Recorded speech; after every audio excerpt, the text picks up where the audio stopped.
भगवान का जब मोहिनी अवतार हुआ तो मोहिनी अवतार के उस स्वरूप के सौंदर्य पर 33 कोटि देवता न्योछावर हो गए। सबके मन में यह भाव आया, ये जो भी प्रकट हुई हैं ये किसी भी प्रकार से हमको हमारी गृहिणी के रूप में प्राप्त हो जाए। इतने सुंदर ठाकुर जी बनकर के आए। चंद्रमा भी पीछे पीछे चल रहे हैं, शंकर जी भी पीछे पीछे चल रहे हैं, ब्रह्मा जी भी पीछे पीछे दौड़ रहे हैं, वरुण आदि आदि जितने भी देव हैं सब मोहिनी पर ऐसे लट्टू हुए कि एक बार हमको देख भर ले, एक बार केवल हम पर दृष्टिपात कर दे, उसी मात्र से हमारा कल्याण हो जाना है। ऐसा ठाकुर जी का स्वरूप। परंतु उन 33 कोटि देवताओं में एक देव ऐसे हैं जिनका मोहिनी के प्रति ऐसा कोई दुर्भाव नहीं था, और वो देव थे सूर्य। सूर्य ने जब मोहिनी के सौंदर्य को देखा तो उनके मन में भाव आया, इतनी सुंदर, इतनी सुकुमारी, इतनी कोमल, इतनी मधुर। सबको तो लगे हमारी पत्नी बने, लेकिन सूर्य को लगे मेरी बेटी बन जाए, मुझे पुत्री रूप में प्राप्त हो जाए।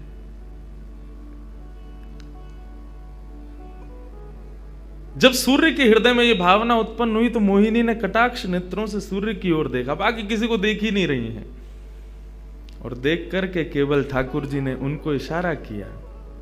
बोले तो आपकी ऐसी इच्छा है? सूर्य बोले जी भगवान, मेरी बहुत अभिलाषा है कि आप पुत्री रूप में मेरे यहां पधारो।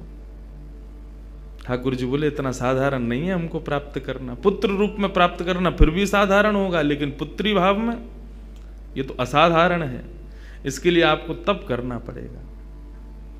सूर्य बोले मैं आज से ही तप करूंगा, लेकिन आप वचन दो मेरे यहां पधारोगे और इसी रूप में पधारोगे। मोहिनी ने कहा यदि मैं तुम्हारे भजन से प्रसन्न हुई, यदि तुम्हारी भक्ति में, तुम्हारे प्रेम में प्रबलता हुई, मोहिनी 33 कोटि देवताओं को मोहित करती है, लेकिन तुम्हारे भजन के प्रभाव से मैं जब तुम्हारे यहां अवतरित होंगी तो मोहिनी को भी मोहित करने वाला रूप धारण करके आऊंगी। मोहिनी जिसने तीनों लोकों को अपने रूप पर न्योछावर कर दिया, वो मोहिनी भी जिस रूप को देख करके मोहित हो जाए, वो रूप आएगा आपके यहां पर। वही सूर्य वृषभानु जी के रूप में प्रकट हुए हैं, और जब वृषभानु जी के रूप में प्रकट हुए, उससे पहले एक राजा के रूप में भी आए थे, तब भी इन्होंने तपस्या की थी, लेकिन ठाकुर जी नहीं पधारे। जब वृषभानु के रूप में प्रकट हुए तो इन्होंने ठाकुर जी का यजन करना बंद कर दिया, ब्रह्मा जी का यजन प्रारंभ किया, ब्रह्मा जी से प्रार्थना की। ब्रह्मा जी प्रकट हुए, बोले क्या वरदान चाहिए? बोले वरदान आपसे नहीं चाहिए, वरदान हमको किसी ने कहा था कि वे हमारे यहाँ पुत्री रूप धारण करके आएंगे, मुझे लग रहा है वो कहीं भूल नहीं गए हो, इसलिए ब्रह्मा जी आप बहुत करीब हो ठाकुर जी के, आप उनको जाकर के संकेत करो कि कोई आश में बैठा उनकी में। जब से मोहिनी स्वरूप देखा तब से हम पागल हुए फिर रहे हैं। 33 कोटि देवताओं के मन में यही आता है कब प्रकट होंगी दोबारा। कृपा करो, आप प्रार्थना करो कि वो पधारें। ब्रह्मा जी बोले आपके भजन में इतनी सामर्थ्य है कि ठाकुर जी मना नहीं कर सकते। बोले तो फिर मुझे विश्वास के लिए कुछ तो कह करके जाओ। ब्रह्मा जी बोले मेरी जिम्मेवारी बन जाए, इसलिए चलो इस पर्वत के रूप में मैं विराज चाहता हूं। और बरसाना पर्वत के रूप में श्री ब्रह्मा जी विराज गए। ठाकुर जी आएंगे, मैं जिम्मेवारी लेता हूं, इसलिए मैं ही पर्वत बन के बैठा हूं। ब्रह्मा जी ने जाकर के प्रार्थना की। ठाकुर जी बोले मैं तो सच में ही भूल गया था कि मुझे जाना है। बोले भगवान वो बहुत प्रतीक्षा कर रहे हैं आपकी। वृषभानु जी का भजन कैसा बताया। वृषभानु जी की एक ही इच्छा है कि मेरे पास जो पुत्री रूप ठाकुर जी का आवे, ठाकुर जी मोहिनी बनकर के आए तो 33 कोटि देवताओं के हृदय में ठाकुर जी के प्रति वात्सल्य भाव प्रकट नहीं हुआ, प्रेम भाव प्रकट नहीं हुआ, कुछ और ही भाव था उन देवताओं का।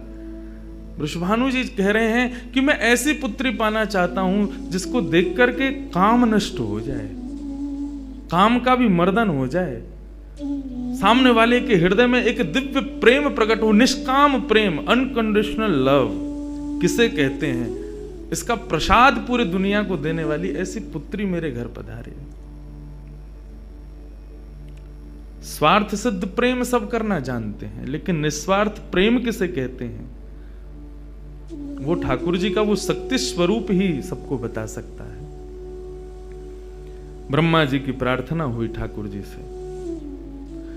ठाकुर जी अपने वैकुंठ में विचरण कर रहे हैं, विचार कर रहे हैं कैसे करूं, नंद यशोदा के यहां भी जाना है, देवकी वसुदेव के यहां भी पुत्र बनना है, पहले से ही 4 मम्मी पापा हैं हमारे, अब ये 2 मम्मी पापा और कैसे बनाऊं, 6 माता पिता। तब ठाकुर जी विचरण कर रहे थे, तभी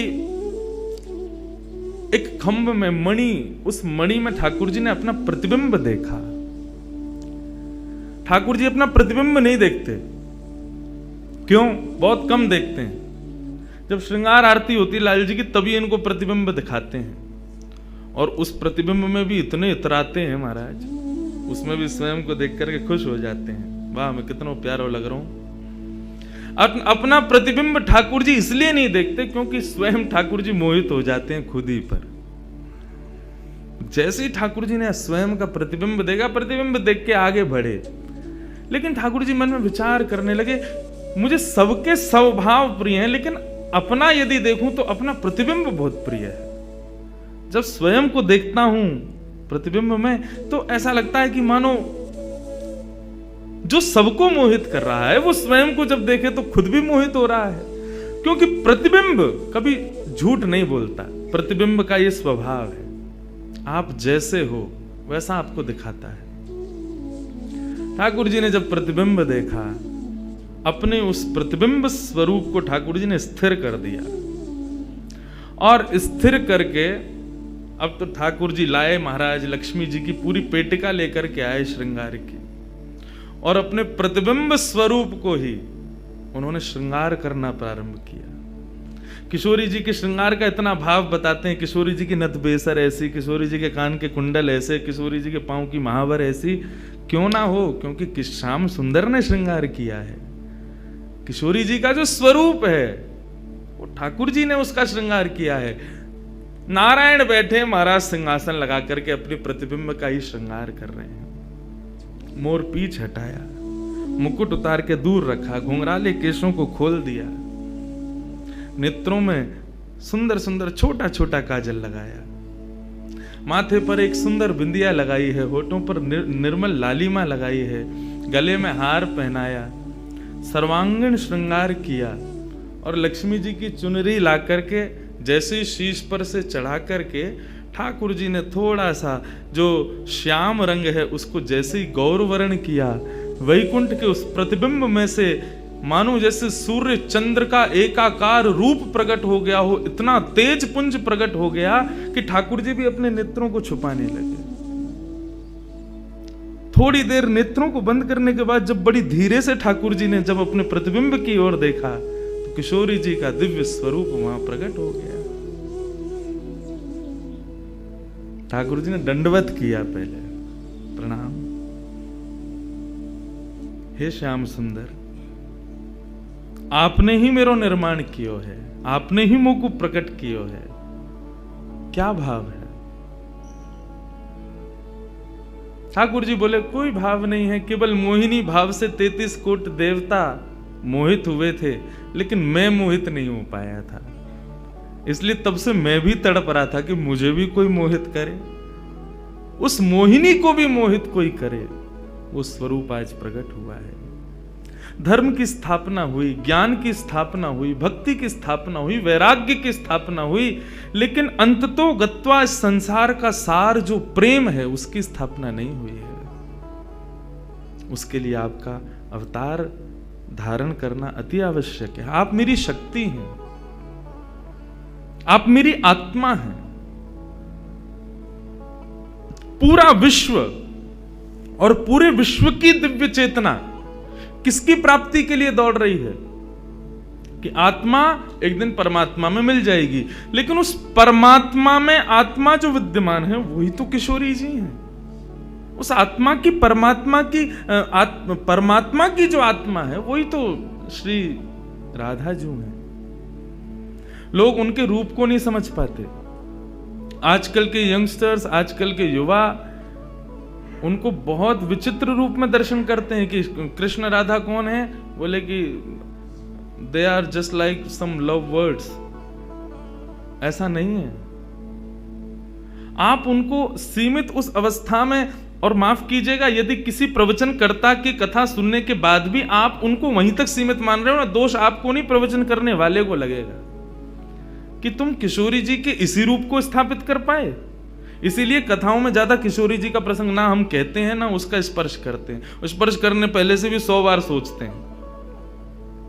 यहां आने से पहले भी मुझे कई आचार्यों ने संपर्क किया कि वहां आप किस विषय को लेकर के जाएंगे, आप गर्ग संहिता पर कहेंगे या किशोरी जी के किस भाव को वहां पर प्रस्तुत करने वाले हैं।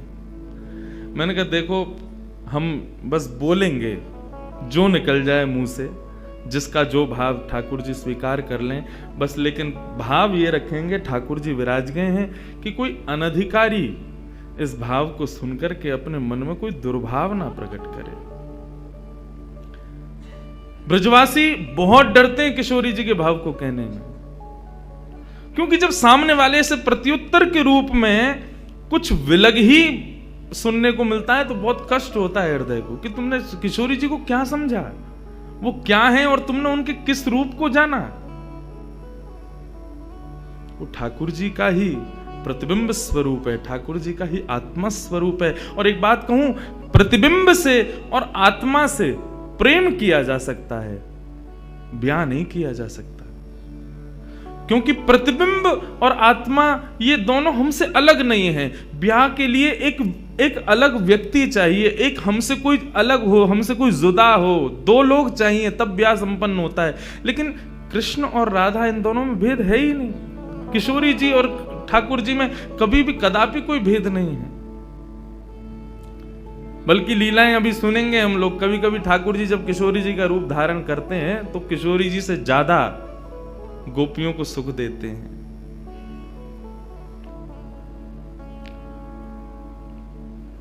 ऐसा भाव। किशोरी जी से प्रार्थना की ठाकुर जी ने कि आप पधारो और प्रेम की स्थापना के लिए आप भूमंडल पर सूर्य के ही अवतार वृषभानु जी के यहां पर आप अवतरित हो। तब किशोरी जी ठाकुर जी की बात मान करके और वृषभानु और कीर्ति के यहां पर अवतरित होती हैं। किशोरी जी का जब अवतार हुआ, जब अवतरण हुआ, कब हुआ? सुबह के 4:40 पर। ठाकुर जी के जितने भी अवतार हुए या तो दिन में 12 बजे हुए या रात में 12 बजे हुए, लेकिन किशोरी जी का अवतरण भोर में ब्रह्म मुहूर्त में सुबह 4:40 पर हुआ। क्यों? बोले राम कृष्ण आदि जितने भी ठाकुर जी के अवतार हैं राक्षसों के वध के लिए आते हैं, तो या तो सूर्य की तेज ताप में उनका जन्म होता है, मानो वे प्रकाश स्वरूप हैं ऐसा भाव बताते हैं, या रात्रि में 12 बजे होते हैं, वो इसलिए होते हैं वो मानो ऐसा भाव रखते हैं कि चंद्रमा अंधेरे को दूर करता है, वो ज्ञान का प्रकाश है, वो ज्ञान है, उससे अंधेरा दूर होता है। तो ठाकुर जी रात्रि प्रकट होकर के ऐसा भाव रखते हैं कि काले निशा, काला ज्ञान जितना भी है धरती पर, उसको दूर करने के लिए हम पधारे हैं। लेकिन किशोरी जी का जो अवतरण है वो 4:40 ब्रह्म मुहूर्त में होता है। उसका क्या भाव है? बोले 4:40 ब्रह्म मुहूर्त के बाद सूर्य प्रकट होना प्रारंभ होते हैं। मतलब सारे मंगल कार्य ब्रह्म मुहूर्त में होते हैं। चिड़ियाओं का चहकना, कई पुष्पों का प्रकट हो जाना, मानव के मस्तिष्क में आज मुझे क्या करना है, वो दिव्य चेतना का प्रादुर्भाव होना, ये सब कुछ सुबह ब्रह्म मुहूर्त से प्रारंभ होता है। और सबसे बड़ी बात, सूर्य प्रकट होते हैं, धीरे धीरे धीरे धीरे अंधेरे को दूर करते हैं और धीरे धीरे धीरे गतिमान होते हैं 12 बजे तक। तो किशोरी जी का प्रादुर्भाव ब्रह्म मुहूर्त में हुआ, इसका ऐसा भाव बताते हैं कि मानो वो प्रेम जिस प्रकार प्रादुर्भाव से लेकर के और आगे के गंतव्य तक नित्य प्रति बढ़ता रहे, उसका वर्धन हो, वर्धन करने के भाव से किशोरी जी ब्रह्म मुहूर्त में पधारी। क्योंकि वर्धन होना ही एक नवीन दिन का ब्रह्म मुहूर्त से प्रारंभ होता है। ऐसे ही प्रेम का वर्धन, भक्ति का वर्धन, भाव का वर्धन, उन सब का वर्धन करने का प्रतीक है किशोरी जी, इसलिए ब्रह्म मुहूर्त में जन्मी है। किशोरी जी का प्रादुर्भाव हुआ, पूरे बरसाना में आनंद उत्सव मनाया गया, सब नाच रहे हैं, गा रहे हैं, आनंद मना रहे हैं। नंद बाबा भी आए, यशोदा जी भी आई हैं, उन्होंने भी आकर के वृषभानु जी को बधाई दी है। सब कुछ हुआ, लेकिन किशोरी जी के प्रादुर्भाव में एक वैचित्र था। क्या? दिन बीत गए 8, लेकिन किशोरी जी ने अभी तक नेत्र नहीं खोले।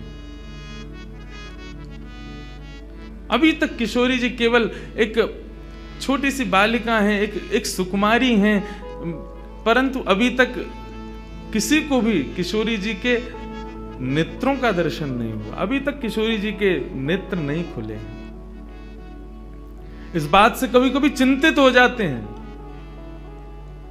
वृषभानु जी और कीर्ति कि हमारी लाली है तो गई है, लेकिन पता ना क्यों अपने नेत्रन को नहीं खोल रही है।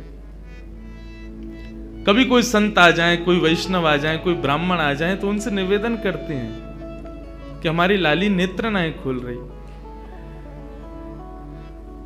तब देवताओं ने नारद जी को भेजा, आप जाओ और जाकर के वृषभानु जी के इस मन के भाव को पूर्ण करके आओ, किशोरी जी के सुंदर नेत्रों का दर्शन उनको कराओ।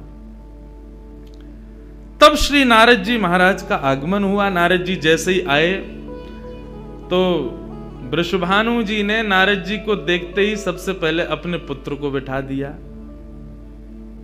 श्री दामा से मिलो, हमारा लाला है। नारद जी उससे मिले, उसका सब देखने लगे। नारद जी मन में विचार कर रहे हैं कि ये उनसे कब मिलवाएंगे, किशोरी जी का दर्शन कब होगा। 2-3 दिन तक नारद जी विचरण करते रहे बरसाने में। वृषभानु जी का मन तो होता है कि मैं इनसे कुछ कहूं, कुछ पूछूं, थोड़ा किशोरी जी के बारे में, अपनी लाली के बारे में न कुछ जानूं, लेकिन अभी वो भाव प्रकट नहीं हो रहा है।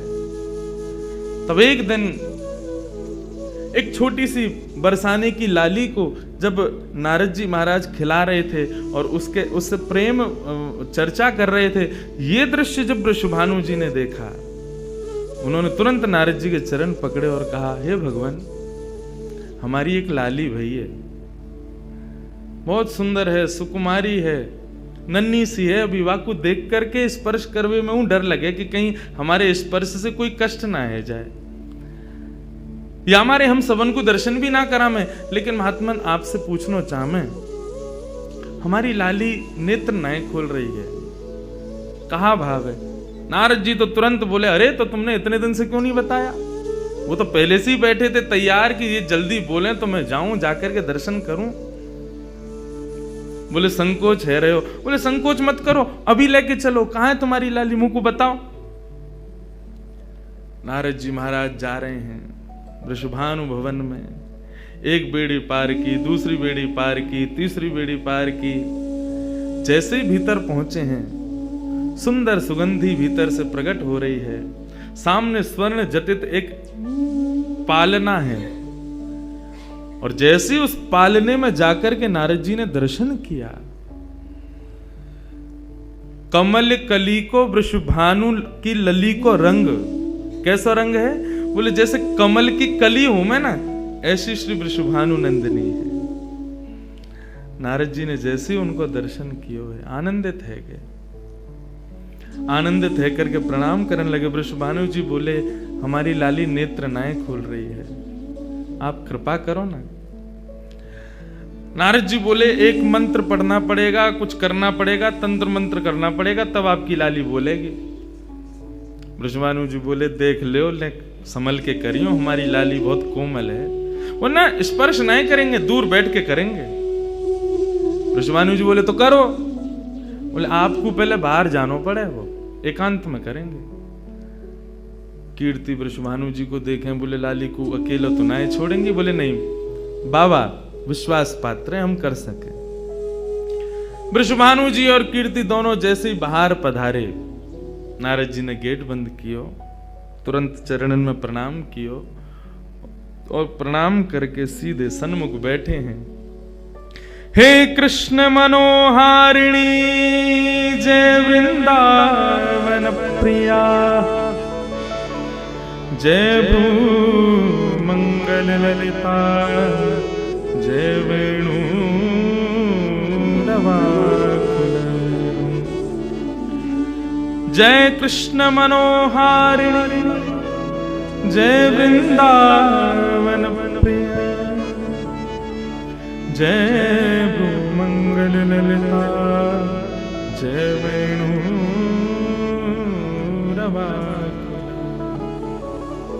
जैसे ही नारद जी के मुख से ये शब्द प्रकट हुआ, जय कृष्ण मनोहारिणी, ये कृष्ण मनोहारिणी शब्द जैसे ही नन्ही सी श्री किशोरी जी के कान में कृष्ण शब्द गयो, कृष्ण शब्द जाते ही नन्ही सी किशोरी जी के नेत्र अपने आप धीरे धीरे धीरे धीरे खुलन लगे, मुख पर एक प्रसन्नता सी प्रकट है गई। नन्ही सी किशोरी अभी अभी करवट लेनो भी नहीं जाने, लेकिन जैसे ही बार बार ये श्लोक का गान नारद जी के द्वारा हो रहा है, जय कृष्ण मनोहारिणी जय वृंदावन प्रिय, इसको सुनकर के किशोरी जी जो अभी करवट लेनो भी ना जाने, वो अपने पालना को पकड़ करके अपने पालना से उछक करके वहीं से झांक करके श्री नारद जी को देख रही हैं। और नारद जी ने जैसे किशोरी जी के रूप को देखो है, सुंदर मृगनयनी किशोरी जी आज नारद जी को देख रही है। मुख में भी दांत ना है, बिना दांतन के किशोरी जी के मुखमंडल की प्रसन्नता देख करके नारद जी आनंद विभोर हो गए।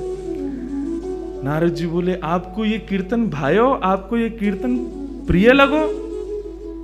किशोरी जी के मुख से केवल किलकारी निकल रही है।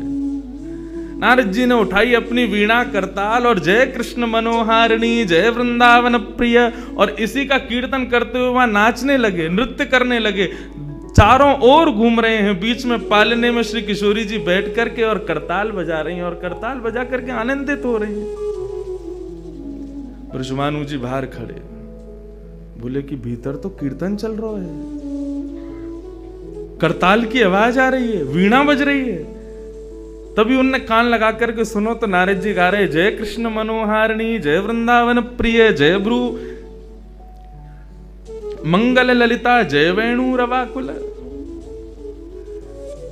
वृषभानु जी ने ये स्वर सुन लिया, लेकिन जैसे ही थोड़े से गए हैं और खिड़की में जाकर के भीतर झांक करके देखा, अद्भुत दृश्य। नन्ही सी किशोरी ज्यादा से ज्यादा 8 दिन की होंगी, 10 दिन की होंगी, अपने पालना में पौड़ करके स्वयं को झुला रही हैं, करताल बजा रही हैं। चारों तरफ नारद जी वीणा बजा करके, करताल बजा करके आनंद से किशोरी जी को मुखोल्लास कर रहे हैं।